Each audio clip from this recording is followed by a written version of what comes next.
I would like to share with you of what I have found out, what I have come up to, and what for me it is about. Traditional forms of reflection at a lesson. So reflection is not a new term for you, I'm sure. We have been talking about reflection for many years, and I first heard about reflection and I was required to introduce reflection, and I was introduced to reflection at school, at the lessons, and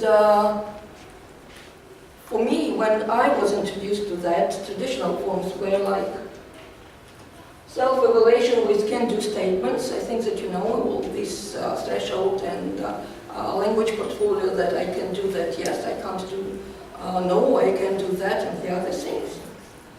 The other one, reflection, which was pretty popular, that is how I feel at the lesson, after the lesson, while the lesson, or just some general questions asked, which required and expected some general answers. It's fun for younger children to show, smileys or faces or colors, whatever, but what next? What for? Why? What does it? How does it help? Yes, it's fun for the children, but we do many things that are fun. But is everything what we do and we consider to be fun, is it that useful? So I was very skeptical about reflection. Then many years ago, more than 10, when I started doing a thinking approach, I didn't think much about reflection, but gradually, when I faced with this task of dealing and working and teaching students to think, a reflection appeared somehow. I didn't call it a further reflection, I didn't know how to call it, but there was something which with time shaped into the idea of reflection. So our view on the aims of reflection, so what we need to understand, whatever we do in the classroom, one of the things which we should understand why we are doing it, so what's the aim, is the aim of what I'm doing. There are many aims, there are different aims. I just want to focus on some of them. To develop students studying competences, why we use a reflection. To develop students thinking competence, whatever idea we put under the thinking competence. To develop student self-guidance tools for studying. I don't know, probably this sound like similar, but they aren't. And of course there can be more. One idea which Alexander mentioned in his presentation was about to ask students to think and to teach students to think. I think that we often ask students to think, give them tasks, and we expect that automatically, out of the blue, out of whatever, they start thinking. No, it doesn't happen. And when we teach them to think, we provide them, teach them, acquire them with tools. But there is also a good tool for the teachers. I hope this. Okay. So the role before the tool, the role of the teacher in terms of using the reflection. That is to create the context. Not to create the tools, maybe to provide, to teach students to create the tools and to use the tools for developing the above-mentioned competences. So when we speak about teaching students to think, in our vision, we go throughout this framework. And what we are going to do with you now, we are going to go through them step by step, finding within these steps, finding the place of reflection. So many of you know this framework, but now I just want to focus on place, role, and ways of reflecting. So, increase room for thinking. Sorry, Alexander, referring to you about non-typical problems. So, we increase room for thinking of our students when we give them tasks where they come across a non-typical problem, or we call it challenge. So the tasks should be challenging. So non-typical problems, real-to-life problems, challenging tasks, for me it is in fact and still it is one of the most difficult things, to create the task which really will challenge the students. And speaking about real-life problems and grammar, how is English language grammar connected with real-life problems? Is it connected? How to make it challenging, and so on. So we have a few ideas how to do it. One of them is to give them, to offer them the task. So you give them the task to perform the task, to fulfill, to complete the task with the topic, grammar topic, which they never met before.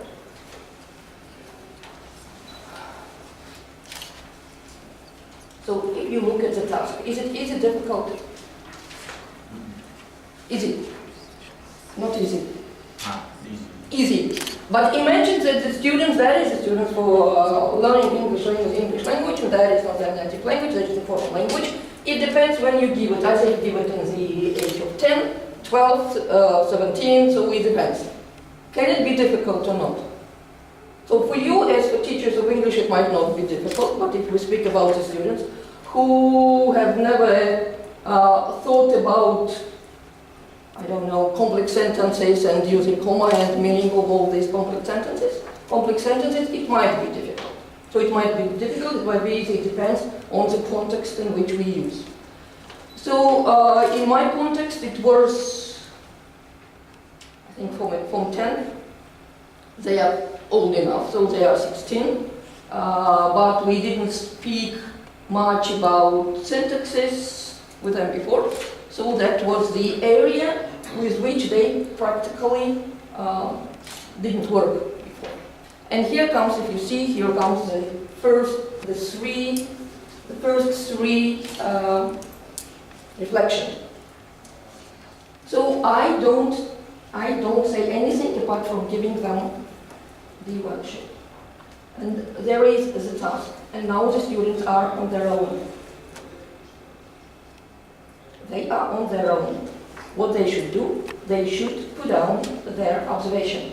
And the first reflection is the observation on what they see, or what they can notice, which conclusions they can make. One of the problems of our students, I don't know about other countries, is that they are afraid to express their ideas, opinion, they're afraid to be wrong. When they put it on paper, they are safe. When we speak about safety, some people say that working in a group makes them feel safe. I don't agree with that. That when they have time and when they have precise guidance from the part of the teacher, that is how we help them. That is a tool. If we speak about teaching, thinking or whatever and developing, in my experience, worksheet has become a tool. And we should view it as a tool with a certain aim to where we want our students to come. But it shouldn't be evident. It should give enough space, enough room for the students to try, to research, to risk, to be on their own, but in a safer environment. So they put down and they don't choose, they just put down. Then of course I can collect some ideas, but now at that moment, I mean at my level, I don't ask immediate feedback. I don't ask.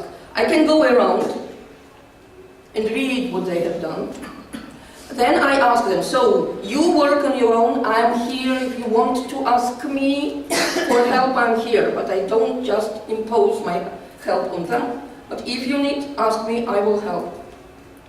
But what we agree after the previous task, what we agree on that, yes, we are working, we are going to discuss, you have many ideas, but what I want us to discuss, that is about using comma. So in some sentences there is a comma, in some sentences there is no a comma. And now that is the exercise where I ask them to put the comma where they think it should be. Not teaching them these relative clauses or whatever. Just giving them a try, and they do it.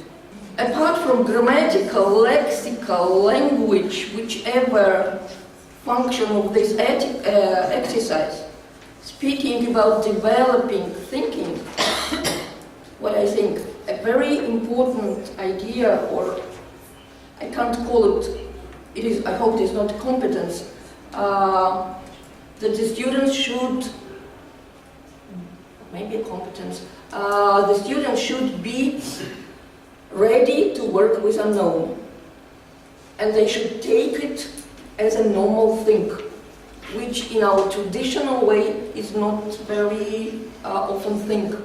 We are afraid that the students can't do it. Okay, they can.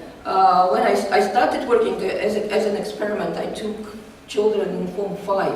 In Form 5, they don't know that they can't do things. When now I work with Form 7 and 8, and Form 7, they are more aware that they can't do something. In Form 5, they don't. If the teacher asks to do it, it means that I can do it. They don't know what they can't, and that is good. The older they are, the more aware, I don't know, with this background of failures, they are more aware that they can't do something. At some age, they don't. So, okay, let's do it. And they should know that it is not bad to make mistakes, it's good. That mistakes show them what the mistakes show them. You see that just next. So they have done, they work individually. I'm an individualist, maybe it's bad, but they work individually. Then I give them the keys. And they check themselves. What is the aim? I just give them the key, so the teacher does nothing. That's what I think. The students work, the teacher gives them the key. What for? Without explanation, whatever, yeah. They do it by themselves, they assess their own. And with the aim, what is the aim? What for? Think, or... I'm afraid that at that moment they are not thinking. They have done the task, yes, they have checked it. But if you read further, maybe you will, I don't know, maybe put down at least 3 questions you have after doing the task. What questions what will help them to formulate these questions? Looking at their own mistakes and Yes. seeing where Yes. there's problems. Yes, yes. So I give them the keys, and now they see that here it's fine somehow, it's okay, but here it is wrong. And basing on this, on their mistake, they formulate the questions. So the next reflection is, again, putting more questions. We add to the questions we did here. Here they are more general. Now they become more specific, hopefully. Instead of our traditional, in many things, we are required to put down the aims for the lesson, aren't we? So we can't make any lesson without formulating an aim. And we usually tell students, oh, our aim is that and that and that and that. But now they have their aim. And they have their own aim, based on their own mistakes. What happened next, if we speak about a lesson? I take this home and now my work starts. During the lesson I didn't do anything. The students' work, now my work starts. When we speak about problem analysis, putting questions and putting a name is an important skill, which also should be developed. Parallel to this grammar content, subject content thing, the skill of identifying the aim, describing the problem area. In this situation, that will be a new topic. That is what is new for them. That is a non-typical situation because they know very little about it. And to do that, they need to formulate now what they should focus on. That is also a skill which should be developed. And in a course of working with again and again, the teacher should watch what happens with the language and what happens with these skills of noticing, putting questions, formulating aims, and so on. So we have put down our aim, we have identified the problems. we come over to build the stairs with learners. Okay, so that is another lesson. I give them another set of examples with answers, with correct sentences. They have identified their problems. Through the question, they have put down the aim, and now they start working to achieve the aim, to solve the problem of not knowing something. They put the aim once more, because they forget, and they lose. So the aim has been left at the previous lesson. Bring it back to that lesson. By putting again, introducing that, what was your aim? Look back, formulate it. So that is a kind of a signal which will help you to go further. Students put down what they consider is the right answer. And if it is a tradition, the students are not afraid to put it, because they know that later on they will get the feedback, they will get the answer, they will get help and assistance. But to help them, they should show me which help they need, and for that they need to put down. That is the tendency. It's very simple. The aim of this worksheet, of this tool of the teacher, is to make the steps and instruction. It's not easy. Sometimes I fail doing that. To make the challenge not too big, not too difficult, for them not to cope with it. So it's easy, it's very easy. So what can it be? What are we going to compare and to discuss? And the first time will be... Where we do and don't need commas? Is that what you mean? Okay, but in what element? What element? A sentence. Okay, they put a sentence. At the very first step, they analyze the sentence. I can't say that that is the right variant. Later on, we will come to the object of the part of the sentence which is described by this relative clause. But at the first stage, they most probably will put down a sentence. But that's okay. Let them see that that is the main thing. That is what they see. That is a sentence.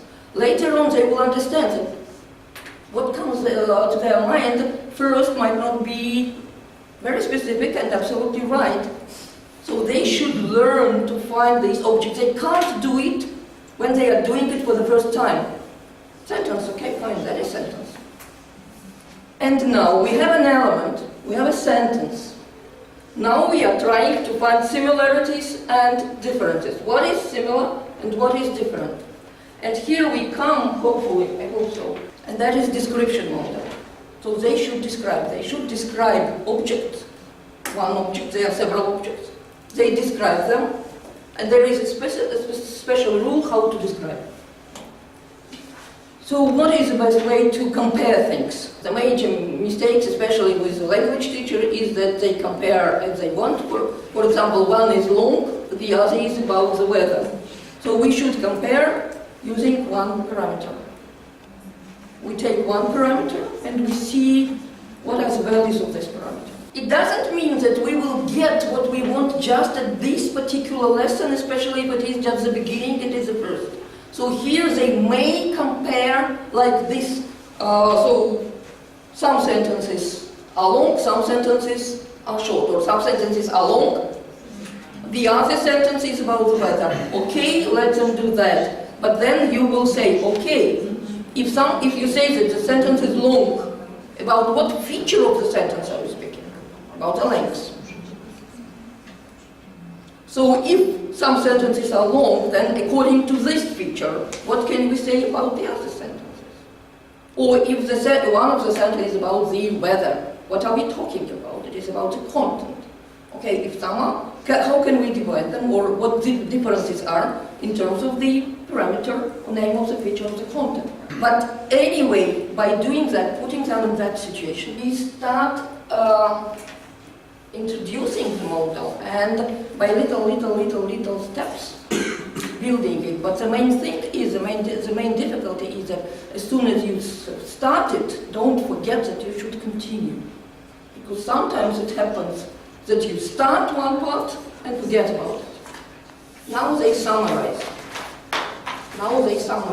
what I have told you. So we have one and the same element, we have one difference element. The difference one here, I meant it that here would appear the parameter. I'm not sure that exactly parameter would appear here, but my intention was that they put down the parameter here. And they distribute. But as they can compare these sentences according to different parameters, there might appear several sortings. Okay, so they have done these things, and again, time for reflection has come. Partly it is a kind of like what we did at the lesson. Partly it is like that, but now they put down exactly not what they learned, what they did, but how they individually do it, step by step. But we also give tools for students. That was a tool for the teachers. There are tools for students. Thinking models, one of them I have mentioned, I'm not going to go deeper in what models there are, but one of them, that is a model for description, and it is called ENV model, when we have an element, when we have a name of a feature and value of a feature. That is for description and comparing. In grammar it works well, because what we do, we compare the forms and the context, which form to choose, that is the main thing what we are doing. So that is, the algorithm is also a tool which they create. That is also a tool, and we help the students to create it. And enough, if we want them to become a competence, if I'm right, then at some moment it should become their necessity, so they use it automatically. So when they have to solve some problem, they know that one of the things which helps is building an algorithm for solving the problem, and they do it. They not only know how to do it, but they do it, they use them. Reflection, I consider it as a tool. I know we can have different approaches to that, but I consider it a tool. Another one is students back. I didn't put down here, I was thinking about, I said to include or not to include the teacher's worksheet. I think that it is a tool. How you organize this, that is also a tool which helps to organize and their thinking and the procedures of the lesson, and how and what results the students will come home.